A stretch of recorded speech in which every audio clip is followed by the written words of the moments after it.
warahmatullahi wabarakatuh. Oke, sekarang saya akan menjelaskan materi tentang reliabilitas instrumen. Nah, ini masih ada kaitannya dengan validitas instrumen. Pengertian reliabilitas instrumen. Reliabilitas berkenaan dengan derajat konsistensi dan stabilitas data atau temuan. Reliabilitas adalah istilah yang dipakai untuk menunjukkan sejauh mana suatu hasil pengukuran relatif konsisten apabila pengukuran diulangi kedua kali atau lebih. Misalnya, seorang menggunakan panjang jarak dua buah bangunan dengan dua jenis alat pengukur. Yang satunya adalah meteran yang terbuat dari logam, sedangkan yang lainnya dengan menggunakan langkah kaki. Setiap alat ukur digunakan sebanyak 2 kali untuk mengukur jarak yang sama. Nah, besar sekali kemungkinan hasil pengukuran yang diperoleh dengan alat pengukuran tersebut akan berbeda. Ini ada salah ya. Besar sekali kemungkinan hasil pengukuran yang diperoleh dengan alat pengukuran tersebut akan berbeda. Pengukuran yang dilakukan dengan meteran yang terbuat dari logam secara relatif akan menunjukkan hasil yang sama antara pengukuran yang pertama dan pengukuran yang kedua. Nah, sedangkan pengukuran yang dilakukan langkah kaki, besar sekali kemungkinannya ini akan tidak sama karena besar langkah antara pengukuran yang pertama dan yang kedua mungkin berlainan. Nah, mungkin waktu mengukur yang kedua kaki dia sakit atau bagaimana, jadi agak melenceng ya, tidak presisi lah istilahnya. Nah, dari contoh di atas dapat ditarik kesimpulan bahwa meteran adalah alat pengukuran yang reliable ini ya.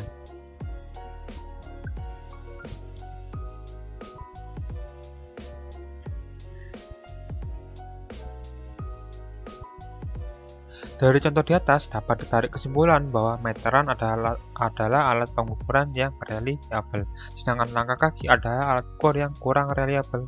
Nah, karena reliabilitas berkenaan dengan derajat konsistensi, maka jika ada peneliti lain mengulangi dalam penelitian pada objek yang sama dengan metode yang sama, maka akan menghasilkan data yang sama. Seperti itu. Contohnya kalkulator. Di kalkulator itu harus valid dan reliable. Valid bagaimana? Datanya ketika kita mencoba kalkulator, datanya harus benar. Misalkan kita coba 5 kali 2 hasilnya harus 10, 7 kali 3 21, 5 tambah 2 7. Nah, dicoba hari ini, besok dan seterusnya, tahun depan dan seterusnya sampai rusak, brojol dan hancur lebur. Nah, dia akan konsisten ya. Kalau rusak ya beli lagi nanti. Nah, lanjut ke 2.2, pengujian reliabilitas instrumen. Nah, metode pengujian reliabilitas instrumen dapat dilakukan dengan berbagai cara. Yang pertama, ada yang namanya metode belah dua, itu split half method. Dengan menggunakan metode ini, peneliti hanya memiliki satu seri tes tetapi dicoba 2 kali. Karena tesnya hanya satu dan dicoba 2 kali, maka disebut single test double trial method atau juga metode koreksi diri sendiri karena mengkorelasikan hasil tes yang sama. Dari kelemahan menggunakan metode 2 tes 2 kali percobaan dan 1 tes 2 kali percobaan, maka diatasi dengan metode belah 2. Metode belah 2 menggunakan sebuah tes dan dicoba 1 kali. Nah, pada waktu membelah 2 dan mengkorelasikan 2 belahan, baru diketahui reliabilitas setengah saja.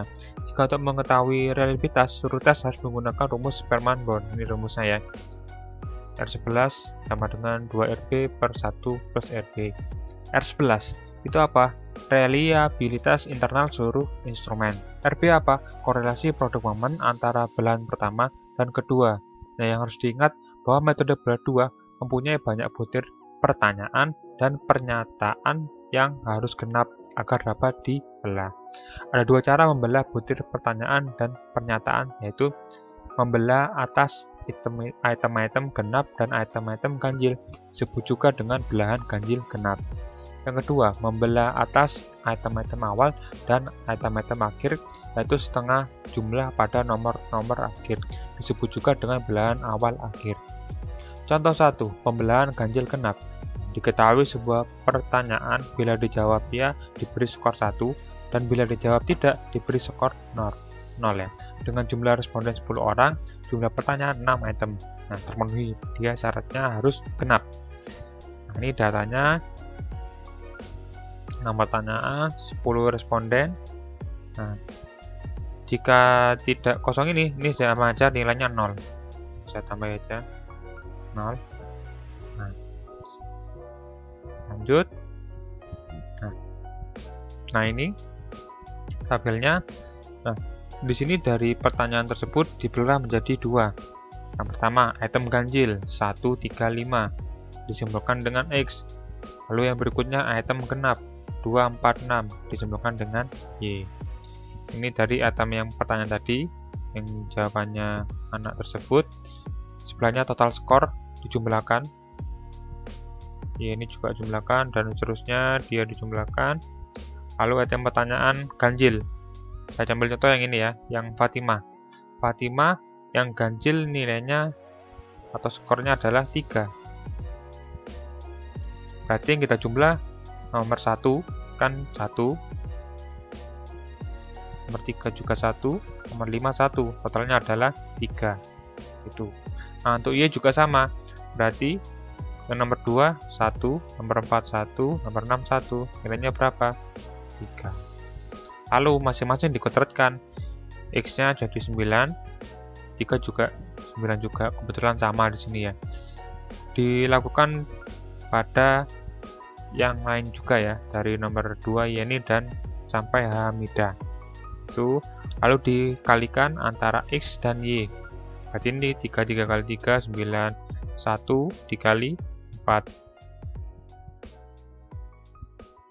1 dikali 2, ini hasilnya 2 dan seterusnya dijumlah masing-masing. Nah, ini untuk totalnya X 23, X kuadrat 59, Y 25, Y kuadrat 65, XY 61. Kita masukkan ke rumusnya. Ini B. Kita menggunakan korelasi produk common. Ini rumusnya. N dikali XY dikurangi sigma X dikalikan sigma Y per akar N dikali sigma X kuadrat dikurangi sigma X dalam kurung kuadrat. Ini berbeda ya. Untuk yang ini dikuadratkan dulu baru dijumlah. Yang ini dijumlah dulu baru dikuadratkan. Nah, ini juga Y untuk yang Y. Lalu ini 10 sigma X kuadratnya kan sini ya 59. Nah, ini untuk sigma X dalam kurung kuadrat berarti 23-nya dikuadratkan. Ini biar lebih jelas saya ubah menjadi kali ya.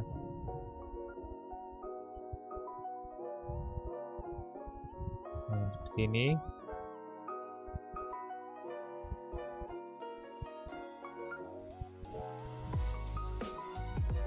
Nah, oke, lanjut. Berarti dihitung di akar ketemunya 0,8963. Nah, harga RXY atau RB sama dengan ini baru menunjukkan reliabilitas setengah tes. Oleh karenanya disebut R ganjil genap. Nah, untuk mencari reliabilitas seluruh tes digunakan rumus Sperman-Brown. Nah, ini rumusnya tadi itu. Caranya bagaimana? Ini 2 dikali 0,89632 dari yang ini ya, perhitungan tadi per 1 per sini, hasilnya adalah 0,945. Nah, lanjut untuk kesimpulannya nanti belakangan ya, jadikan 1. Berikutnya pembelahan awal akhir. Oke, lanjut contoh 2, pembelahan awal akhir. Nah, ini sama soalnya dengan yang tadi. Nah, yang membedakan apa? Untuk X-nya itu kita pecah menjadi 2 bagian ya. Kan ini ada 6 item. Berarti yang pertama nomor 1 sampai 3. Untuk yang akhir dari 4 sampai 6. Seperti itu. Angkanya sama, berarti X-nya kita jumlah yang dari nomor 1 sampai 3. Ini juga sama, Herman dan seterusnya. Sama-sama prosesnya seperti yang sebelumnya. Ini cuman bedanya pembelahannya saja. Nah, di sini dihitung ketemunya RB-nya 0,4722. Berbeda ya. Lalu kita cek di sini ketemunya 0,646.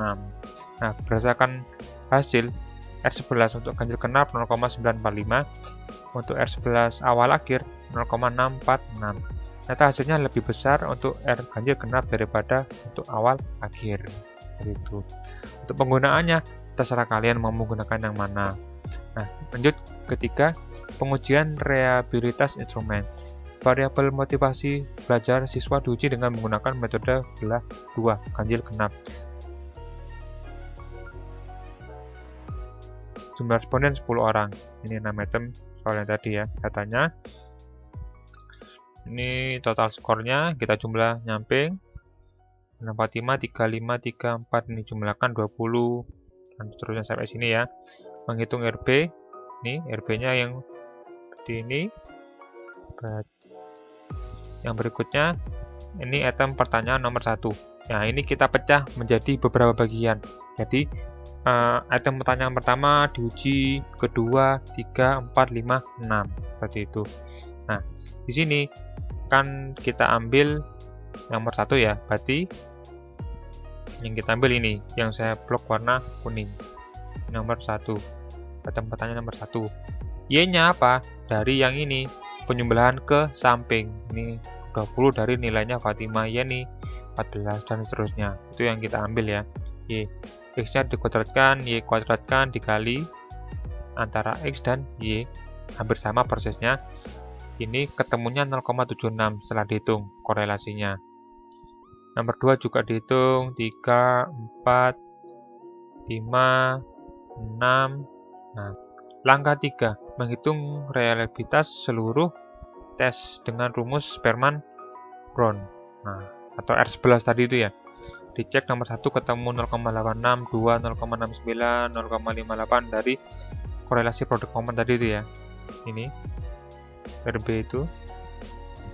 Nah, berikutnya mencari R tabel dengan menggunakan rumus R tabel ini R alfa DK. Bila diketahui signifikannya alfa 0,05, untuk alfa yang bebas ya, bisa mau menggunakan 1% atau 0,01 atau 5%. DK-nya ketemu 8. 8 dari mana? 10 dikurangi 2. 10 itu apa? Banyak subjek yang diteliti. Ini 10 itu banyak subjek atau objek itu ya. Nah, maka dipolore R tabel 0,632. Nah, coba kita cek. Nah, ini tabel korelasinya yang kita gunakan. Tadi DK-nya adalah 8, lalu alfanya digunakan 0,05 atau 5%. Diketemukan nilainya 0,632. Nah, sesuai ya dengan tadi yang di paper. Langkah kelima, membuat keputusan dengan membandingkan R11 dengan R tabel. Nah, jika R11 lebih dari R tabel, maka reliable. Jika kurang dari R tabel, maka tidak reliable. Nah, di sini jadi 0,86. Lebih besar ya daripada R tabel yang 0,632. Maka dia reliable. Ini juga reliable, tidak reliable, reliable, reliable, dan ini reliable. Ternyata satu yang tidak reliable. Nah, untuk yang belah 2 yang antara genap, ganjil, awal akhir juga dilakukan tes seperti ini. Tesnya tapi kita ambil yang bagian akhir saja. Nah, nanti saya jelaskan ya setelah ini. Nah, dari hasil uji coba instrumen penelitian diperoleh kesimpulan bahwa nomor 6 alat item ukur dinyatakan reliable sebanyak 5 item, yaitu nomor 1, 2, 4, 5, dan 6 dapat digunakan atau dipakai. Sedangkan yang dinyatakan tidak reliable sebanyak 1 item yaitu nomor 3, bisa diperbaiki atau dihilangkan. Nah, kita kembali lagi ke belah tadi. Nah, di sini kan R tabelnya 0,632. Nah, kita kembali ke yang sebelumnya ya. Di sini R tabelnya 0,632. R11 ganjil genap 0,945. awal akhir 0,646. Nah, kebetulan untuk semuanya ini lebih dari R tabel, maka dapat kita sebutkan mereka reliable. Nah, kelemahannya yang ganjil genap sama awal akhir adalah jika kita menemukan tidak reliable, kita tidak mengetahui bagian mana yang tidak reliable. Dia mau tidak mau harus berubah semua akhirnya. Nah, jadi menurut saya lebih enak menggunakan yang dipecah, nomor 1 diuji, 2, 3, 4, 5, 6, dan seterusnya. Emang lebih panjang, tapi dia lebih efektif. Misalkan kalian membuat 20 soal item, ternyata ditemukan 5 yang tidak reliable, maka bisa kita buang atau merombaknya. Nah, kalau pakai ganjil genap awal akhir, misalkan ketemu tidak reliable, nah kita tidak tahu bagian mana tidak reliable. Nah, bisa jadi akhirnya merubah semuanya jadinya, atau menghapus semua dari 20 soal item itu. Nah, itu kan membuang-buang waktu kan. Kalau lebih panjang, ini lebih efektif bagian yang menguji per itemnya, seperti itu. Oke, kita lanjut. Metode kode Recursion KR20. Nah, metode ini berguna mengetahui reliabilitas dari seluruh tes untuk item pertanyaan atau pernyataan yang menggunakan jawaban benar atau ya atau tidak. Bila benar bernilai 1, jika salah bernilai 0. Ini rumusnya, sekalian baca sendiri ya sama baca papernya. Ini keterangannya, ini R kecil harusnya. Koefisien reliabilitas internal seluruh item, B-nya proporsi subjek yang menjawab item benar, nya proporsi subjek menjawab item yang salah. Ini bisa rumusnya nih ya, Q sama dengan 1 dikurangi B. Ini sigma PQ, jumlah hasil perkalian, K-nya banyak item, S standar deviasi dari tes. Perhitungan KR20. Nah, ini dengan soal yang tadi sama ya. Ini dicari masing-masing. Jumlah yang menjawab benar 8, 8, 7, 8 ini per item soal ya. Ini total dari skornya ya. Tadi 48. Ini 8. Ketemunya 0,8. Dapat dari mana? 8 dibagi 10. Nah, ini juga sama, dibagi 10, dibagi 10, dibagi 10, dan seterusnya. Lalu mencari Q-nya, berarti 1 dikurangi P, 0,2, dan seterusnya nih ya. Sigma PQ, berarti 0,8 dikalikan 0,2, ini juga 0,8 kalikan 0,2, 0,7 kali 0,3, dan seterusnya. Itu. Oke, lanjut.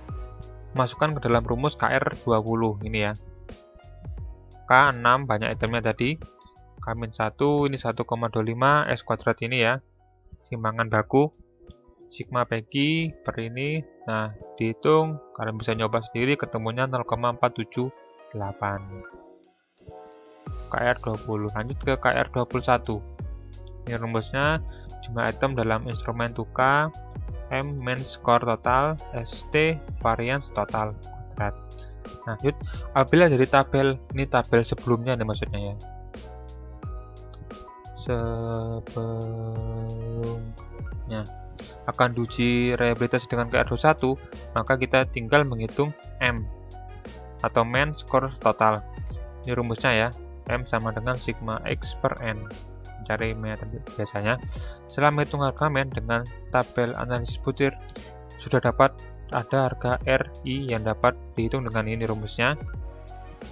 Nah, berbeda di sini ya, M-nya saja ya, ada mains-nya, ketemu 0,357. Ternyata harga RI dari perhitungan KR21 lebih rendah dari RI rumus KR20. Memang perhitungan reliabilitas dengan menggunakan KR20 cenderung memberi harga yang lebih tinggi, tapi kelemahannya adalah peneliti harus mencari nilai sigma PQ yang langkahnya lebih lama atau perlu ketelitian.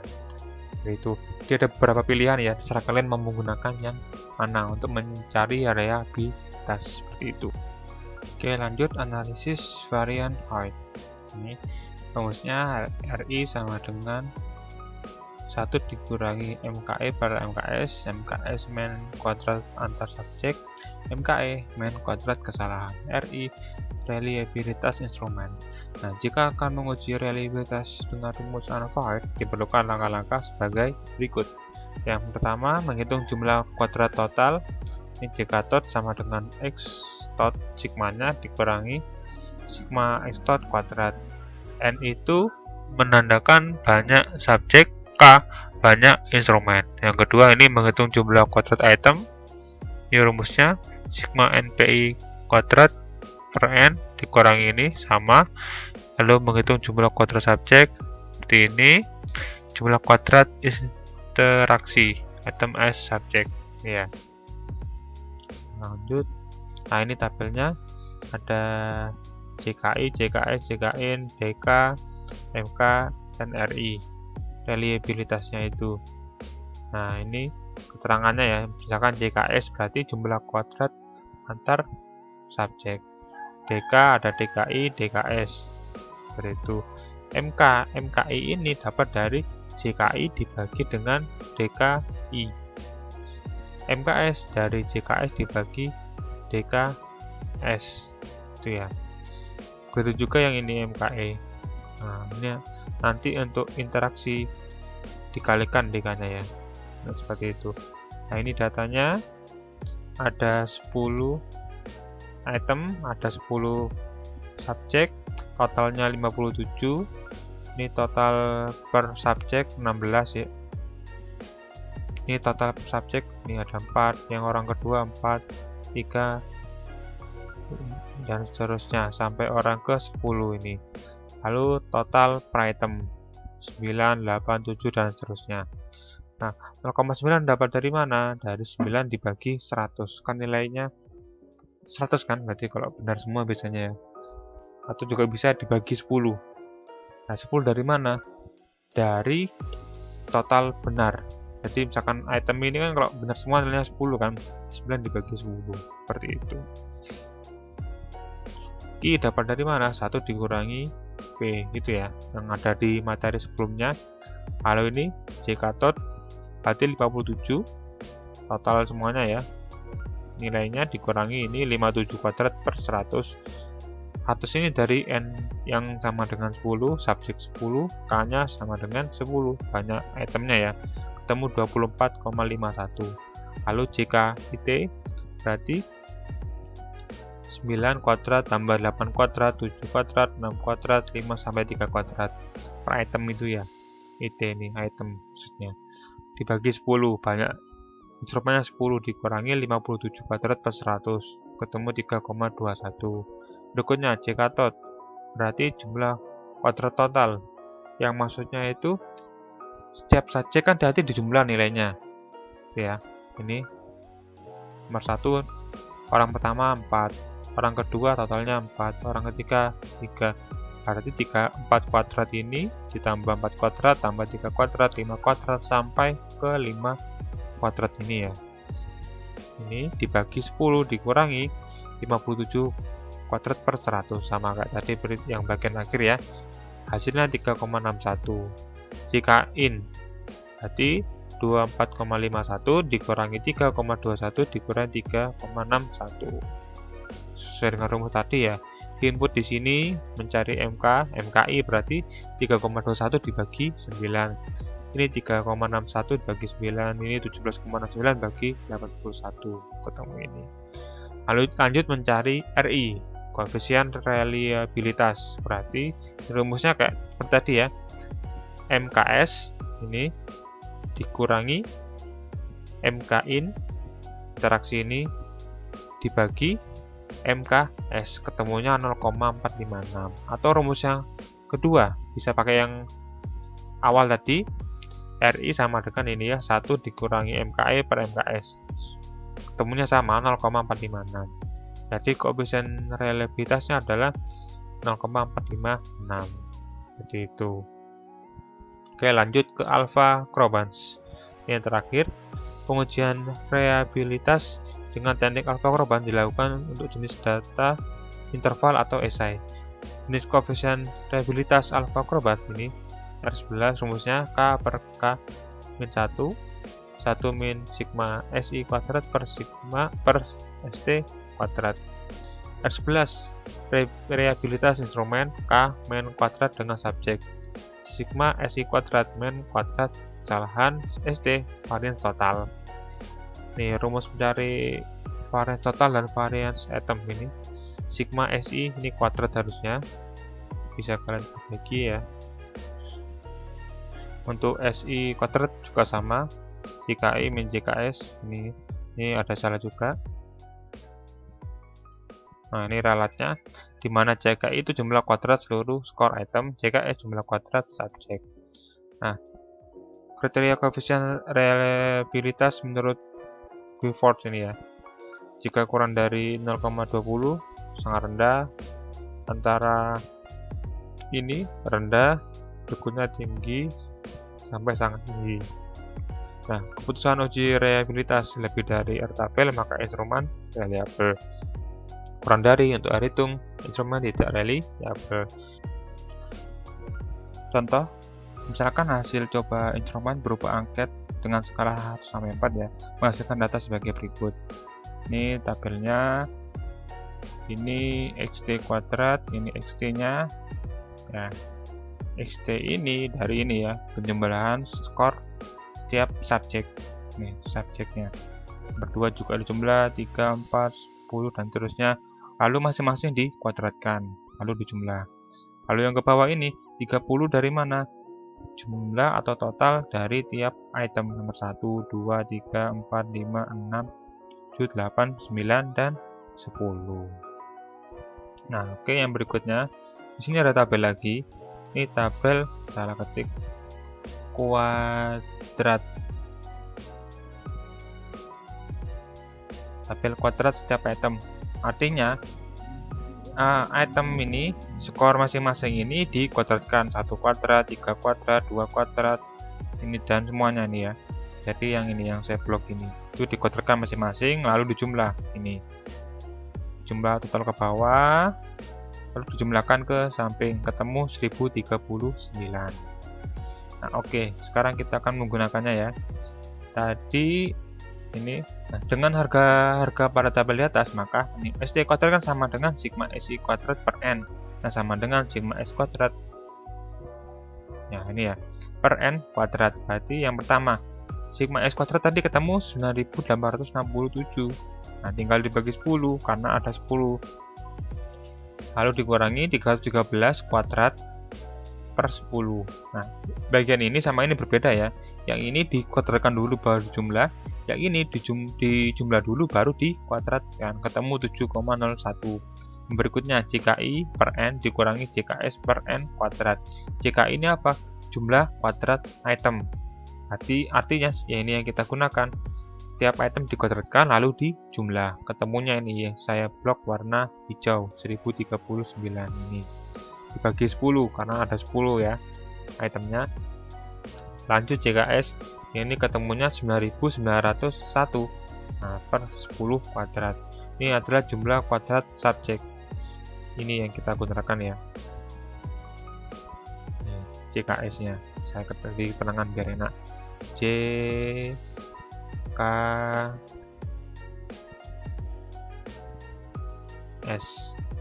Ini ya. JKS-nya. Ketemu 4,89. Lalu dimasukkan ke rumus alpha Acrobans. Ini 10 tadi 10 per 10 min 1 dikalikan 1 dikurangi 4,89 ini dibagi 7,01 ketemunya 0,34. Jadi koefisiennya 0,34. Nah, di sini kita menggunakan alfa 5%. DK-nya dikurangi 1, 10 kurangi 1, 9. R tabelnya ketemu 0,602. Nah, coba kita cek. Nah, ini tabel korelasi Everson-nya ya. DK-nya 9, lalu alfanya 0,05. Ini yang ketemunya 0,602. Oke ya. Nah, dapat kita simpulkan bahwa instrumen tersebut apa? Tidak reliable karena R tabel lebih besar daripada R hitung. Nah, ya, sudah selesai. Semoga bermanfaat. Mungkin tadi ada kata-kata saya waktu membaca agak-agak salah. Dimaafin saja ya, dimaklumi.